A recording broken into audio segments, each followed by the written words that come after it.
Vous écoutez La Voix de l'Espérance, une émission qui vous apporte paix, joie, confiance et espérance.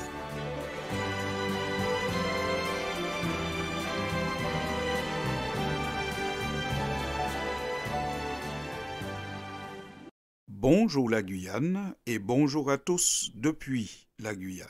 Quand le médicament devient pire que le mal, malheureusement, il arrive qu'un médicament ait des conséquences plus dramatiques que le mal qu'il est censé soigner. On entend même parler de procès pour des affaires de ce type, car parfois il est reproché aux fabricants de ne pas informer les patients alors qu'il était déjà au courant. La vengeance fait partie des médicaments qui deviennent pires que le mal qu'ils sont censés soigner. L'histoire de l'humanité et l'actualité sont remplies de faits de vengeance qui montrent que cette réaction n'est jamais une solution, mais toujours une source de problème. Car la vengeance se définit ainsi, comme étant la peine infligée à un offenseur pour la satisfaction de l'offensé, des représailles souvent disproportionnées car animées par la colère. Ainsi comprise, la vengeance n'est jamais équitable. Souvent guidée par la colère, que nous savons mauvaise conseillère, la vengeance est souvent plus cruelle que l'offense. Celui qui se venge fait souvent pire que ce qu'il reproche à son ennemi. Parfois, le vengeur a même recours au suicide quand il se calme et prend conscience de l'ampleur de ses actes. La Bible, qui veut nous éviter tous ces désagréments et qui se donne pour objectif d'enseigner, de convaincre, de corriger et d'instruire dans la justice, rapporte un certain nombre d'histoires et de paroles qui invitent à renoncer à l'offense. Il y a parmi ces récits un épisode de la vie de David. Ce personnage biblique bien connu comme étant un homme de foi est l'auteur du psaume le plus connu, le psaume 23. « L'Éternel est mon berger. » Celui qui a dit à Dieu, « Tu me conduis, tu me défends, voilà ce qui me rassure », a été pris d'un vif désir de vengeance suite à une frustration, un mépris, un acte d'ingratitude qui mettait en danger sa vie et celle de ses compagnons. Les faits sont consignés dans le chapitre 25 du livre de Samuel, qui se trouve dans la Bible. David est dans une situation difficile. Il est en deuil et triste et probablement en questionnement, car il n'a toujours pas accédé au trône alors que Samuel, l'homme que Dieu a utilisé pour le désigner comme roi, vient à mourir. Il décide donc de se retirer dans un lieu désert, à la tête d'une troupe d'environ 600 personnes. Lorsque les vivres viennent à lui manquer, il demande l'assistance d'un homme très riche, un certain Nabal, qu'il a eu l'occasion de protéger et d'aider dans le passé. Celui-ci donne une fin de non-recevoir à sa demande et le méprise. Face à l'ingratitude de Nabal, humilié et frustré, sentant sa vie et celle de ses hommes menacées par le manque de nourriture et guidé par la colère, David décide de se venger. Il décide qu'avant le lever du soleil, Nabal, ses proches, ses employés doivent tous mourir, alors que ces derniers ne sont pas d'accord avec la décision de Nabal. Mais tant pis, parce que la vengeance est souvent disproportionnée. Tant pis, parce que la vengeance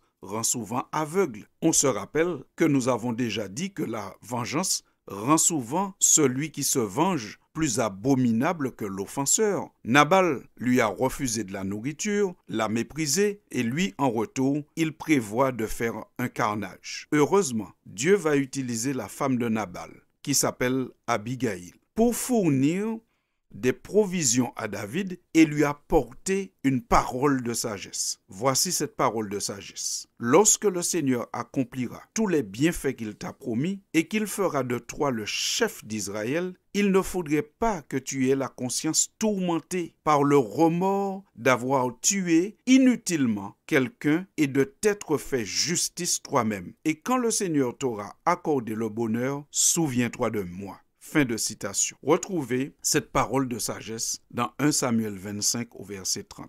Le roi désigné, David, va accepter le conseil sage de cette femme. il va renoncer à la vengeance. Il va plutôt pardonner, faire preuve de sagesse et d'humilité, reconnaissant que la vengeance est à l'opposé du bon sens. Voici donc la réponse de David à la parole de sagesse d'Abigaïl. David répondit à Abigaïl: « Je bénis le Seigneur, le Dieu d'Israël qui t'a envoyé en ce moment à ma rencontre. Je te bénis aussi, toi qui, avec bon sens, m'as empêché d'en venir au meurtre et de me faire justice moi-même. » Fin de citation. Parole à retrouver au verset 32 et 33 du même chapitre. Le processus de la vengeance est comme une échelle. Chaque fois que l'un des protagonistes monte une marche, l'autre se sent obligé de monter plus haut. Quand 1000 sont tués d'un côté, l'autre se sent obligé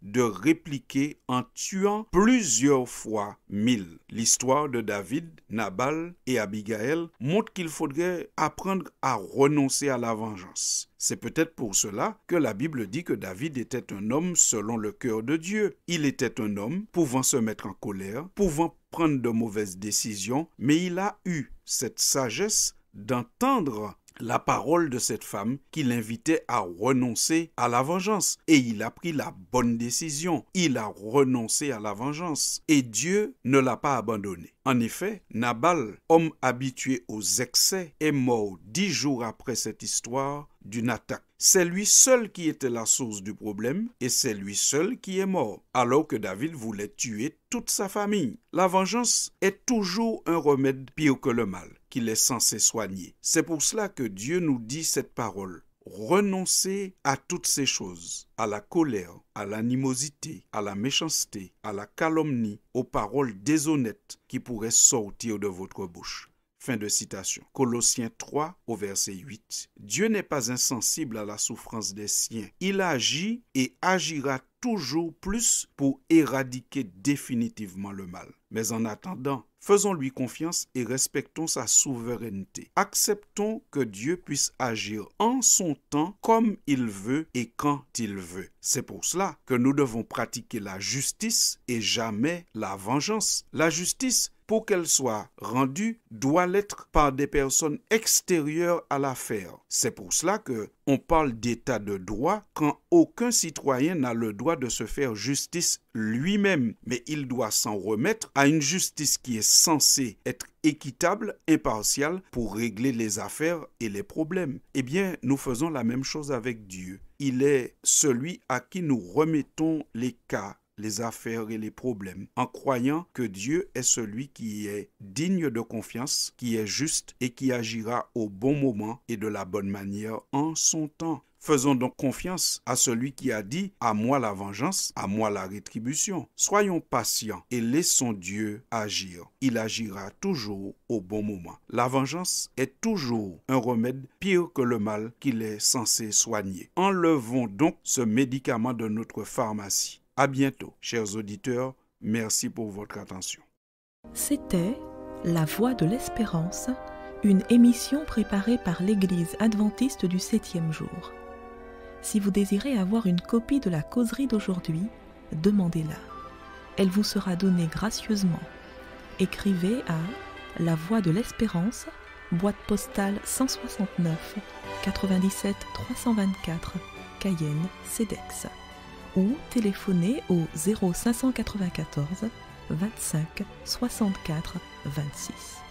Merci chers auditeurs et à bientôt.